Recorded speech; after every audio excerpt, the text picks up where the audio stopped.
Ang makatindig balahibong hula ni Perez hindi kay Pangulong Bongbong Marcos at sa Pilipinas. Kapag hindi niya naayos ang problemang ito, may posibilidad na magpalit tayo ng presidente at hindi niya matapos ang termino niya. Hindi siya papayag talaga na wala siyang magawa. Kasi kung wala siyang magawa dito, magagalit talaga ang taong bayan. Pero may mga nakikita ko talaga malalapit sa kanya na talagang lalabas ang totoong mga pangalan na ma-involve talaga sa korupsyon. Si Perez hindi ay isang African prophetic voice na kilala sa matitinding pahayag tungkol sa mga bansa. Marami ang naniniwala na meron siyang gift of discernment at prophetic warning dahil ilan sa mga nauna niyang pahayag ay nangyari raw sa eksaktong buwan at sitwasyon. Sa kanyang pinakabagong mensahe, biglaan niyang ibinulalas ang mga nakita niya tungkol sa Pilipinas at kay Pangulong Bongbong Marcos. Pang-10, ang nalalapit na pagbagsak sa kapangyarihan ni Pangulong Marcos. I'm seeing the people turning against you, especially in 2026. Ayon kay Indy, darating ang panahon kung saan mismong mga Pilipino ay maaaring tumalikod at magalsa laban sa Pangulo. Aniya, may mga taong malapit kay Marcos na hindi niya alam na nagbabalak ng masama kabilang na ang tangkang pagpatay. Ito umano ang babalang dapat paghandaan ng Pangulo. Ang posibleng pag-uga ng kanyang pamumuno at ang unti-unting paglamig ng suporta ng mamamayan. Pang-siyam, pagyanig sa pamahalaan at pagbagsak ng ilang opisyal. Many of your leaders will begin to go to prison. They will be caught. Tahasan niyang sinabi na ang taong 2026 ay magiging year of judgment for your leaders. Ayon sa kanya, maraming nasa pamahalaan ang masasangkot sa iskandalo, masasampahan ng kaso, at makukulong dahil sa mga lihim na matagal nilang tinatago. Ito raw ay simula ng espiritual na paghuhukom sa gobyerno. Isang malawakang pag-uga ng kapangyarihan sa mataas na posisyon. Pang-8, masidhing paghuhukom laban sa katiwalian. If you know you've corrupted the people's money, just repent before you get exposed. Diretsong sinabi ni Andy na may mga opisyal sa gobyerno na sangkot sa mabibigat na katiwalian at lihim na kulto. Babala niya, kung hindi sila magsisisi, lalabas sa liwanag ang kanilang mga ginawa at sila ay mahuhulog sa matinding kaparusahan. Para kay Andy, ang corruption sa Pilipinas ay isa sa pinakamalaking dahilan kung bakit darating ang mga sakuna at pagyanig sa bansa. Pang-7, apoy at lindol sa buong Enero 2026. I saw fire, disaster and earthquake. January 6, January 18, January 22, January 27. Pinaka-controversial sa lahat ang sinabi niyang tiyak na petsa ng mga sakuna. Sunog, lindol at pagkawasak ang kanyang nakita sa iba't ibang panig ng bansa. Partikular ng Enero 2026. Para sa kanya, ito ang unang alon ng pagyanig na magbubukas sa serye ng mas matitinding pangyayari. Pang-6, espiritual na paghuhukom dahil sa paganong selebrasyon. They ignore the voice of the Lord because of their pagan festivals. Tahasang sinabi ni Indy na ang mga traditional na kapistahan, particular sa Enero, ay nagiging dahilan ng espiritual na galit ng Diyos. Anya, ang patuloy na pagdiriwang ng mga ito ay nagbubukas ng pintuan sa mga sakuna. At hindi ito basta aksidente, kundi bunga ng espiritual na pagsuway. Pang-5, malakihang aksidente sa tubig at himpapawid. January 1st, through the water, through the air. May malakas siyang babala sa mismong unang araw ng 2026. Posible raw na may maganap na mabigat na aksidente sa dagat o himpapawid. Hindi niya rin ito tinawag na chance accident, kundi isang planadong pangyayari. Pang-4, pagsiklab ng apoy sa isang higanting gusali sa Maynila. This mega building, catching fire. Nakita raw ni Indy na isang napakalaking gusali sa mismong kabisera ng Pilipinas ang matutupo. Hindi niya binanggit ang pangalan, ngunit ayon sa kanya, ang sunog na ito ay magiging simbolo ng mas malaking krisis na paparating.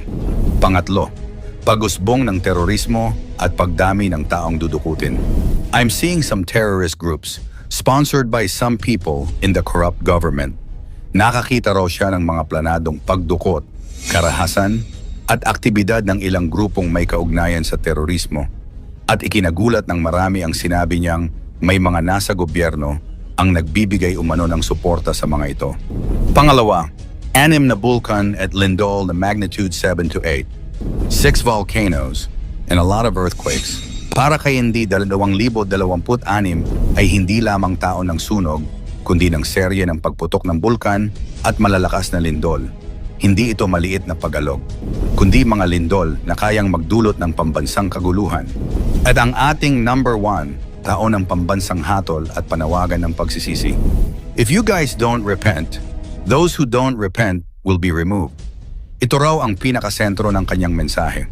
Ang 2026 ay Year of Judgment para sa Pilipinas. Kung hindi raw tutugon ang pamahalaan at ang sambayanan sa panawagan ng 3 araw na fasting at repentance, haharap ang bansa sa paghuhukom na hindi pa nararanasan. Kapag hindi niya naayos ang problemang ito, may posibilidad na magpalit tayo ng presidente at hindi niya matapos ang termino niya.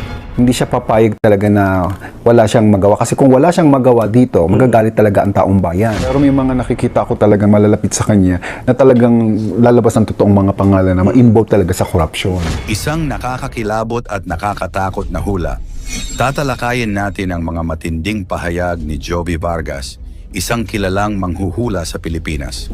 Ayon sa kanya, may mga pangyayaring magpapaigting ng kaguluhan sa politika, lipunan, at mismong kapalaran ng bansa. Kaya huwag na nating patagalin. Narito ang 10 na nakakakilabot na hula ni Jovi Vargas para sa Pilipinas. Pang-10, mga artista sa politika. Ayon kay Jovi Vargas, mas marami pang artista ang papasok sa mundo ng politika. Mula sa mga komedyante hanggang sa malalaking pangalan sa showbiz, inaasahang sasabak sila sa eleksyon. Nakakakilabot isipin dahil maaaring maging katawa-tawa ang politika. Pero sa kabilang banda, posibleng lumakas ang kanilang suporta mula sa mga tagahanga. Pang-9, bagong skandal na lalabas. Hindi pa natatapos ang mga issue, may panibagong skandal na ilalantad. Ayon sa kanya, ito ay may kinalaman sa pera. Money-related ulit at posibleng mas malaki pa kaysa sa mga naunang iskandalo.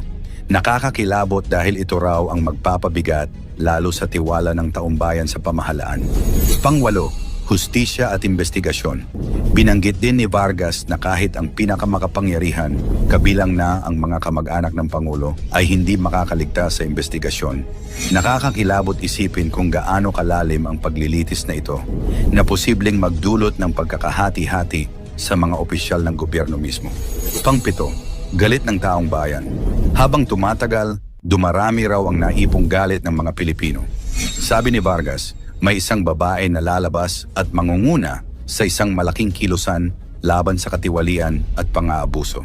Siya raw ang magiging simbolo ng paglaban ng taumbayan. Pang-6, Golden Age of Corruption. Pinangalanan pa mismo ni Vargas ang kasalukuyang panahon bilang Golden Age of Corruption. Napakatindi raw ng mga anomalya na halos lahat ng antas ng gobyerno ay may bahid ng katiwalian. Nakakakilabot isipin na baka ito na ang pinakamadilim na kabanata ng ating kasaysayan.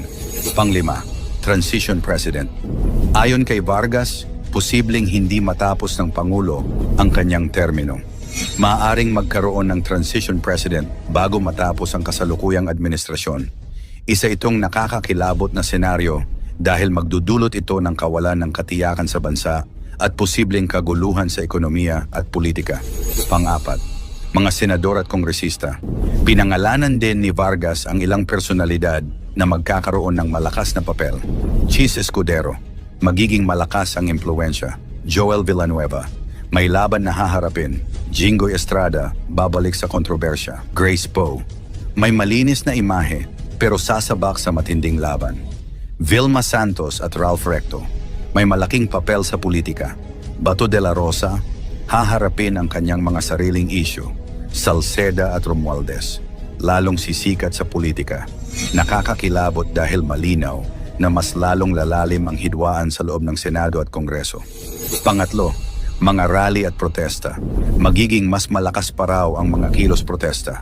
Hindi lang simpleng pagtitipon, kundi posibleng kasing lakas ng people power ang mangyari.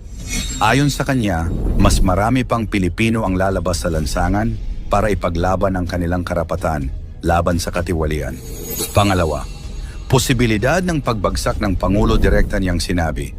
Kung hindi maayos ng Pangulo ang mga problemang ito, may posibilidad na hindi niya matapos ang kanyang termino. Isang nakakakilabot na hula na nagdadala ng malaking tanong. Handa ba ang Pilipinas sa isang biglaang pagbabago ng liderato? At ating number 1, kapalaran ng Pilipinas. At ito na ang pinaka-nakakatindig balahibo. Ayon kay Jovi, ang hinaharap ng Pilipinas ay alanganin. Kung tuluyan ngang bumagsak ang kasalukuyang pamahalaan, masusubok ang bayan sa gitna ng kaguluhan. Pero may liwanag dahil sa susunod-sunod na mga pangulo, sa ikatlong presidente pa, makikita ang tunay na pagbabago at pag-angat ng bansa. Ibig sabihin mahaba pa ang daan pero may pag-asa.